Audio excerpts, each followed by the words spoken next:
Hi guys, it's Nicole. I'm back with the next project to share with you.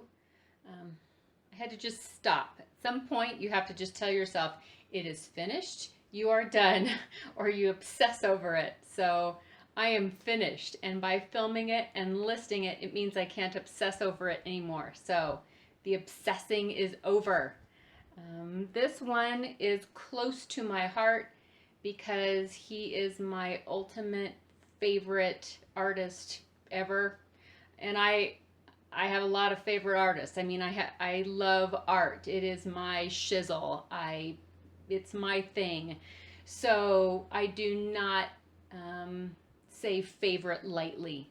And so, but it is Vincent van Gogh, or if I could say it in Dutch, I would say it properly, but I cannot. My mouth does not do that. So look it up on Wikipedia. It says it for you.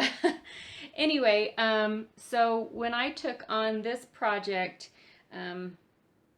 it was a it was it was a passion. It was a tribute to an incredible man who lived way too short of a life and did not get to finish all that he could have finished, and was so underappreciated while he was living, which is a huge shame. Huge shame. So he is my favorite, and so this journal is a tribute to him. And what I did was, of course, I made a 9x6 large journal. I covered it in canvas, and the canvas has been painted and aged. On the back there is this aged script that I've added, and on the front there's another one, but I've created a palette with a brush sewn on, and it's backed with some fibers and all aged up. And so these are all the colors that he used, and I put them all together. So down at the bottom is one of his quotes that I've added with his signature, and so that is the front. On the spine, I have tied some jute twine, some burlap twine, and some silk sari ribbon. And of course, the pages are all sewn into the spine. Let me get it all. This one is pretty messy.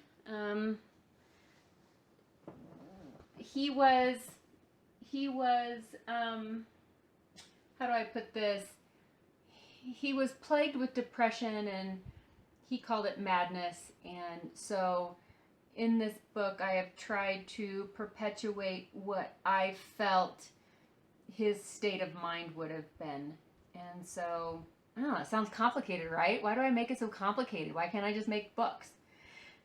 Anyway, so on the inside, there's going to be about 160 pages. There'll be this big pocket in the front. There's one of his writings and a sketch that he did. And here is lots of tags and journaling cards that fold out. There is a lot of his artwork that I printed out on that canvas linen textured paper, so they all kind of look like canvases, so I thought that was pretty cool. Down here, there's lots of sewing, lots of pockets, lots of fold outs, and you're going to see lots of his artwork. And this, of course, was one of his quotes, and so I put his portrait right down in there. And a lot of times I didn't even use glue. I just sewed everything. Just got out the sewing machine and went to town. There's a pocket there. So you're going to see book pages if somebody likes to do word art. There's going to be lots of room to sketch and to write and to add photos. It's one of his pencil drawings. Of course, there's ledger and graph. There's another pocket here. And then, of course, on this side, it's also a tuck spot on this side, too. And it's been all sewn on. Lots of clips, lots of shipping tags. and I left all the strings on the sewing. If they bug you and you're the person that decides that this needs to be yours, you can clip them off. It won't hurt my feelings. I love it when he did a series on shoes. That was awesome. So there's a couple of those in there. And fold out. There's a pocket here. And another one on this side, all sewn. Here is a parchment bag on this side, sewn at the top. There's his cafe painting. On this side, there's a pocket.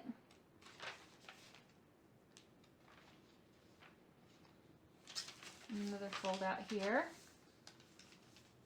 It's going to be very aged, very messy, very tattered, very what looks like dirt. So as you handle it and it gets dirtier, it'll just make it better. It's okay. I did some graphics printed on some of the pages.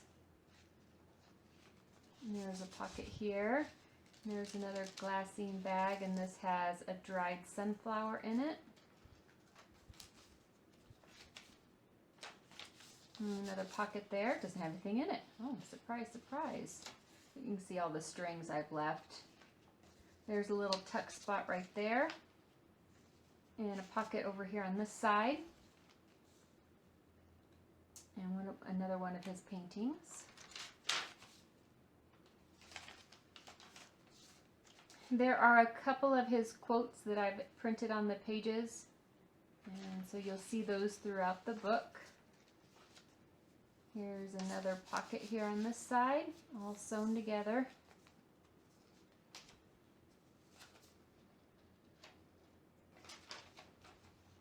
Lots and lots of pages. This is one of my favorites. There's another one there, another quote, and a fold out. More of that neat tweedy, Mary and I call this tweedy twine. And she cannot get any more, and I have a precious little bit. So you know I love this book because it has the tweedy twine.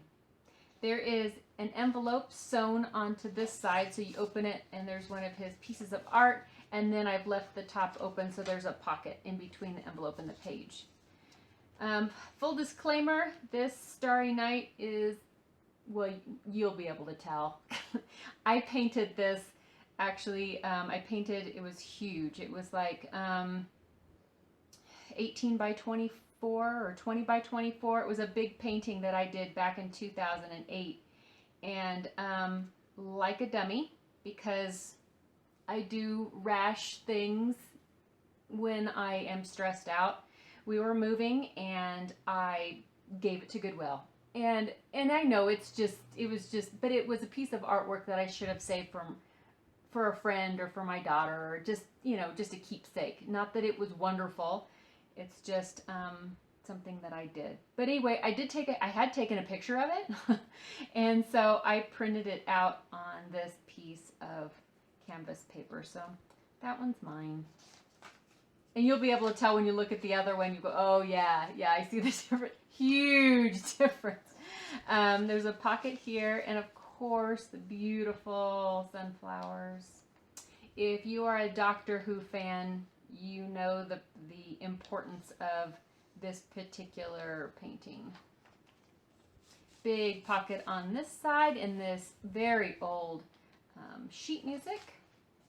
Pocket on this side with one of his sketches. He was practicing hands.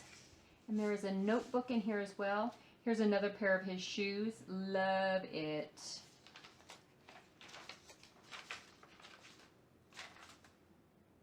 Lots of room. Just gorgeous, gorgeous paintings. They printed out very nicely on this. Oh, by the way, this cardstock, this textured cardstock. Now, Joann's carries in their where you can get the individual slots of paper. They carry like a canvas texture, and I think it's a Coordinations brand, but it's really super deep. It's really super thick. So the printers don't lay down the toner or the ink, whatever you're using. It's a lot harder for the color to saturate down into those little groups. But, little tidbit, I found when I was, again, at Walmart. Walmart, who knew, the other day, they carry this paper that I've had in my stash for like 10 years. They have it. It's color Gogh, and it's their textured 12 by 12 cardstock. Comes in a pack, in a pad. So, go get some. It's awesome. And it's cheap because it's a Walmart. Little tag. There's his apple blossoms and a quote.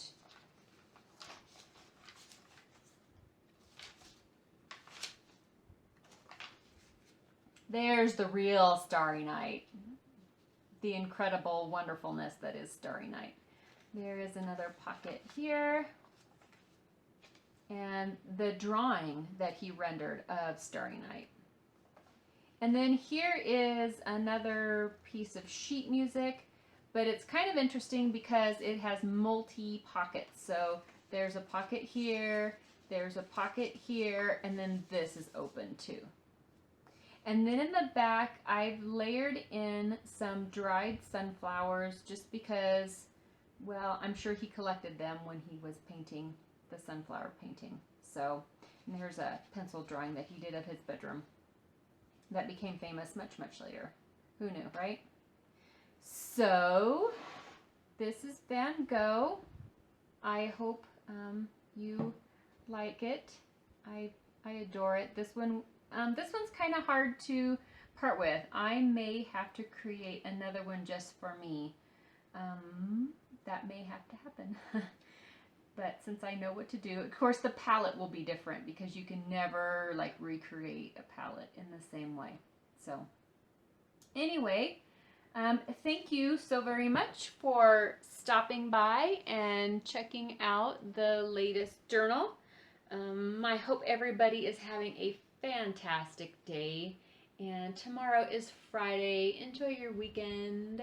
I don't have to work, so maybe I'll start another journal. So anyway, you guys have a good one, and I will talk to you soon. Bye.